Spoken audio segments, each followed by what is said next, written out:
बिस्मिल्लाहिर्रहमानिर्रहीम। अस्सलामु अलैकुम viewers, welcome to my YouTube channel math and math. अभी हम सॉल्व करने जा रहे हैं exercise 2.10 question number 11।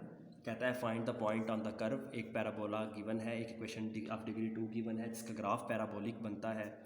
Parabolic curve में एक पॉइंट है जो इस पॉइंट से क्लोजेस्ट है, वो पॉइंट हमने फाइंड करना है। तो सबसे पहले y = x² - 2 का एक ग्राफ बना देता हूँ ताकि आपके दिमाग में एक पिक्चर आ जाए कि हम काम करने क्या जा रहे हैं। ठीक है, तो उस पिक्चर के लिए हम पैराबोलिक यानी कि किसकी इक्वेशन का y = x² - 1 का ग्राफ बनाते हैं। तो इसका जो ग्राफ बनेगा इस तरह का बनेगा। वर्टेक्स जो इसका आएगा वो आएगा 0 और x0 और y = -1 पर। ये दोनों साइडों पर इक्वल ग्रो करेगा, इस तरह ग्रो करते हुए यहाँ से ऊपर चला जाएगा और यहाँ से भी बिल्कुल इसी तरह ग्रो करते हुए, ठीक है, इक्वल डिस्टेंस पर यहाँ से यूँ करके ऊपर चला जाएगा। एक पॉइंट आपके पास गिवन है जो कि क्वेश्चन पे गिवन है, पॉइंट है यहाँ पे करके हम P लिख देते हैं जो कि क्या है 3 और -1 है। ये जो पॉइंट है ये इस कर्व में, मतलब ये सारे जो यहाँ पर ज़ाहिर बात है जो पॉइंट चल रहे हैं, एक पॉइंट है हम जनरल ले लेते हैं x और y जो कि क्लोजेस्ट है हमारे नज़दीक इससे। तो एक को P1 कह देंगे और एक को P2 कह देंगे। ये क्लोजेस्ट पॉइंट हो, मतलब इसके दरमियान जो डिस्टेंस है वो कम से कम करना है। तो जो फंक्शन है क्लोजेस्ट का लफ्ज़ लिखा हुआ है दैट इज़ क्लोजेस्ट। अगर आप क्वेश्चन पर गौर करें, that is closest to the point. Closest का मतलब क्या होता है? मिनिमम डिस्टेंस यानी कि करीब तरीन पॉइंट। तो जिसको मैक्सिमाइज़ या मिनिमाइज़ करना होता है वो आपके पास फंक्शन होता है। तो जो फंक्शन होगा वो क्लोजेस्ट डिस्टेंस का फंक्शन होगा। तो फंक्शन जो बनेगा वो किससे बनेगा? डिस्टेंस से बनेगा। Distance between P1 and P2, ये आपके पास फंक्शन होगा। डिस्टेंस का जो फार्मूला आपने पढ़ा है वो है x2 - x1, ये आप 9th में पढ़ कर आए हैं। x2 - x1 का स्क्वायर प्लस y2 - y1 का स्क्वायर और स्क्वायर रूट।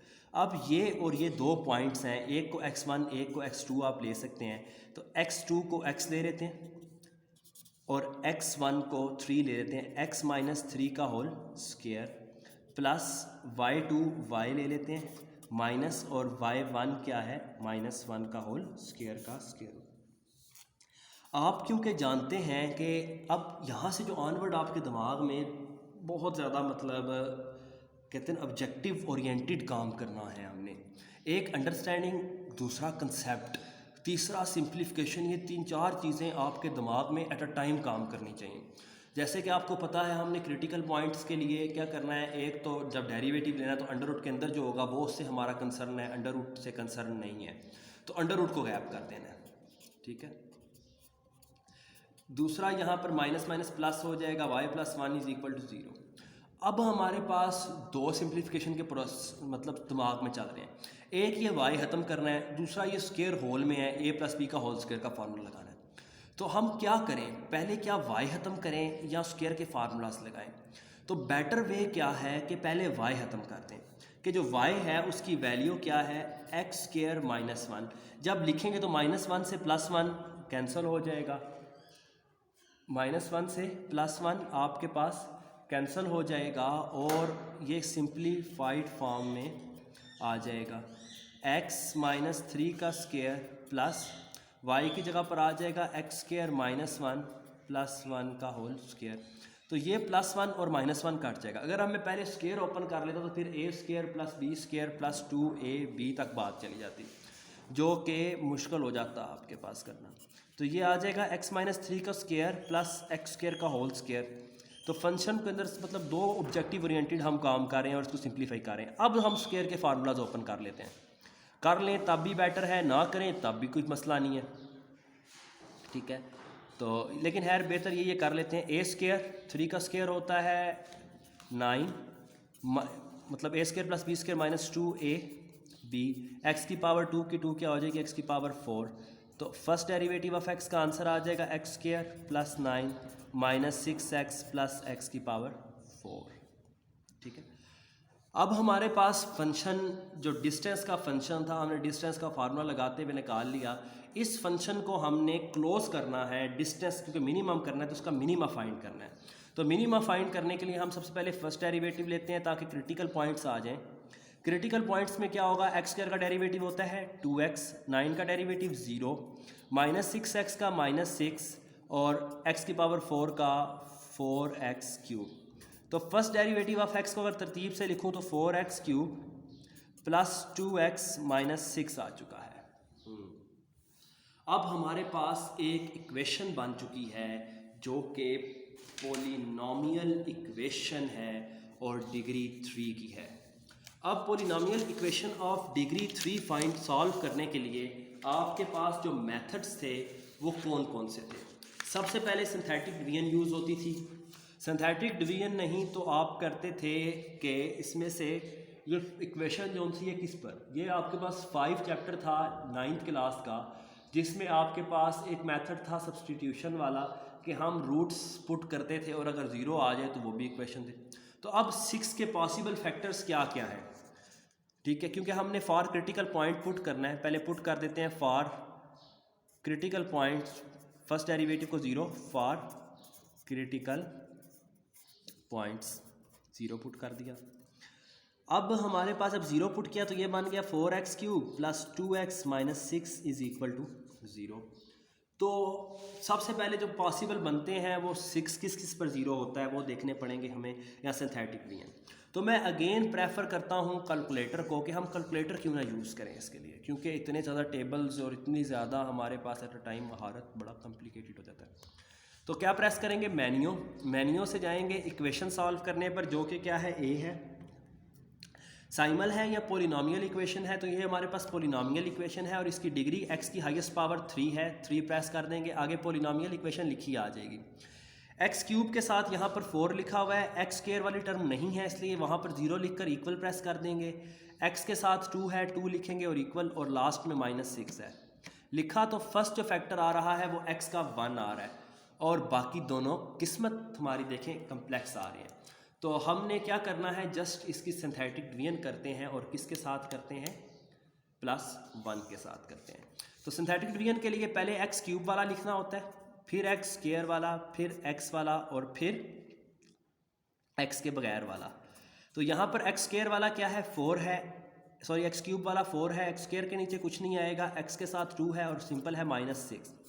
ये जो 1 है ये मैंने कैलकुलेटर से देखा है, आप याद भी रख सकते हैं। और 6 के पॉसिबल फैक्टर्स क्या क्या होते हैं, +-1, +-2, +-3, +-6। तो इन में से, इन 8 में से एक होता है। तो आप बारी बारी चेक करके, अगर टाइम बहुत ज़्यादा है तो ज़ाया भी कर सकते हैं। अगर कैलकुलेटर आपके पास नहीं है, कोशिश करें कैलकुलेटर ले लें, एक ये है और एक ये, ऐसे दोनों में ये फंक्शंस होते हैं तो वो भी आपको हेल्प मिल जाएगी।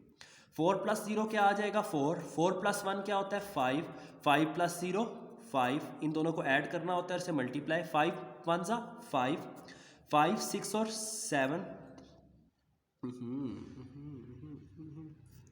अच्छा 4 + 0 4, इधर आएगा 4 ही आएगा क्योंकि 4 1 ज़ा 4, 4 + 0 4, 4 1 ज़ा 4, इधर भी आएगा 4, 4 5 6, तो इधर आ जाएगा 6 1 ज़ा 6, तो आंसर आ गया 0।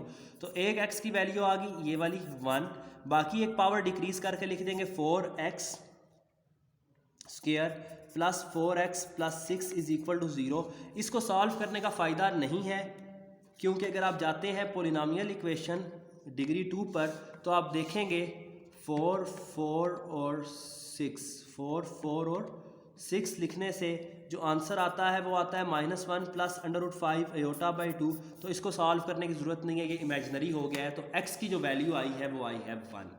तो हमारे पास एक पॉइंट निकल चुका है जो क्लोजेस्ट पॉइंट है p x और y, उसमें x की वैल्यू क्या है, 1 है। अब देखते हैं y की वैल्यू, लेकिन ये भी क्रिटिकल पॉइंट आया है, हमने चेक नहीं किया कि 1 पर क्या मिनिमम ही है। ये तो हमें पता चला कि x = 1 पर है जो भी है, लेकिन क्या वो मिनिमम है या नहीं है। तो देखते हैं, इसका सेकंड डेरिवेटिव लेते हैं। सेकंड डेरिवेटिव में जब पुट करेंगे तो 4x क्यूब का डेरिवेटिव क्या आएगा, 12x स्क्वायर + 2। इसमें x = जब 1 पुट करूंगा, सेकंड डेरिवेटिव टेस्ट अप्लाई करूंगा, 12 × 1 का स्क्वायर + 2, तो आंसर आ जाएगा 14। आंसर क्योंकि पॉजिटिव आ रहा है इसका मतलब है येस देयर इज मिनिमा। यहाँ पर मिनिमा है। अब x की वैल्यू तो पता चल गई जिस पर मिनिमा है, तो y की वैल्यू निकालने के लिए जो कर्व की इक्वेशन थी वो लिखेंगे x square minus one, x की वैल्यू इसमें पुट कर देंगे तो y is equal to 1 minus one, तो y की वैल्यू आ जाएगी 0। तो जो पॉइंट था जो था x और y, तो वो पॉइंट क्या आ गया है 1 और 0। ये पॉइंट है ये क्या है 1 और 0 है, जो करीब तरीन होगा डिस्टेंस में 3 और -1 से, यानी कि ये जो यहाँ पर करके पॉइंट लाई करेगा वो पॉइंट इससे करीब तरीन होगा। ठीक है, मुख्तलिफ डिस्टेंसेस हैं यहाँ पर, कौन सा पॉइंट तो देखने में तो हमें कुछ और बार बार नज़र आ रहा होता है, लेकिन जो रियलिटी में है वो point p is equal to 1 and 0 है। तो ग्राफिकल टेक्निक से भी इसको सॉल्व किया जा सकता था, लेकिन क्योंकि डेरिवेशन की एग्जाम वो थी, एप्लीकेशन थी, ग्राफ बहुत ज़्यादा मतलब बनता है और उसमें बहुत ज़्यादा स्टडी होती है एग्जैक्ट आंसर के लिए, तो ये आपके पास वैल्यूज़ आ गई हैं। शुरू में आप एक और भी एडिशन कर सकते हैं, let p x and y is the closest point, कि ये आपके पास क्लोजेस्ट पॉइंट है, पॉइंट ऑन फ्रॉम कर्व, इस कर्व से है, तो ये कर्व लिखी, कर्व आपको समझ आ गई, डिस्टेंस फार्मूला क्यों लगाया, स्क्वायर रूट क्यों गायब किया, क्योंकि आपको पता है जब भी अंडर रूट में कोई फंक्शन आता है उसका डेरिवेटिव लेने के बाद वो 1/2 की फॉर्म में आ जाता है और वो 0 हो जाता है, जस्ट अंदर वाले से कंसर्न होता है, तो इसलिए हमने यहाँ से इसको रिमूव कर दिया। फिर पहले स्क्वायर क्यों नहीं ओपन किया, अगर आप पहले स्क्वायर ओपन कर देते हैं तो मैं दिखा देता हूँ, ये क्वेश्चन काफ़ी कॉम्प्लिकेटेड हो जाता है।